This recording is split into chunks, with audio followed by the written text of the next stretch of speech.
13 cost 2001ஆம் ஆண்டு release ஆன ஒரு சூப்பரான ஹாரர் மூவிங்க.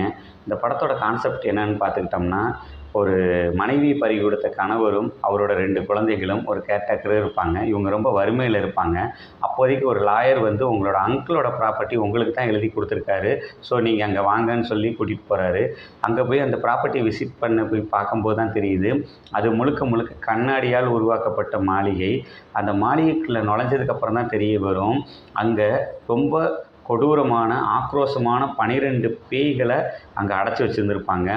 அந்த பேய்கள் பார்க்குறதுக்கு ரொம்ப கொடூரமாக இருக்கும். ஏன்னா அவங்க ஒவ்வொருத்தரையும் கொடூரமான விதத்தில் கொலை செய்யப்பட்டிருப்பாங்க, தற்கொலை பண்ணியிருப்பாங்க. அந்த மாதிரி ரொம்ப கோபக்கார ஆத்மாக்களை தான் அங்கே அடைச்சி வச்சுருந்துருப்பாங்க. அந்த ஆத்மாக்கள் வெளியே அந்த கண்ணாடி மாளிகையை சுற்றி மந்திர எழுத்துக்களால் எழுதியிருப்பாங்க. அந்த ஆவிகள் பார்த்திங்கன்னா சாதாரண கண்ணுக்கு தெரியாது. அது நம்ம பக்கத்தில் இருந்தால் கூட நமக்கு தெரியாது. என்னன்னா அதுக்குன்னு ஸ்பெஷலாக ஒரு கண்ணாடி இருக்குது. அந்த கண்ணாடியை போட்டால் தான் நம்ம பக்கத்தில் இருக்க அந்த ஆவிகளவே இவங்களால் பார்க்க முடியும்.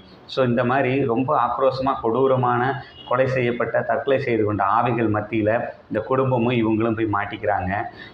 எதுக்காக இப்படி மாட்டிக்கிட்டாங்க, இங்கேருந்து எப்படி தப்பிச்சு வர்றாங்க அப்படிங்கிறத ரொம்ப த்ரில்லிங்காக இன்ட்ரெஸ்டிங்காக படத்தில் சொல்லியிருப்பாங்க. கண்டிப்பாக எல்லோரும் மிஸ் பண்ணாமல் இந்த படத்தை பார்க்கலாம்.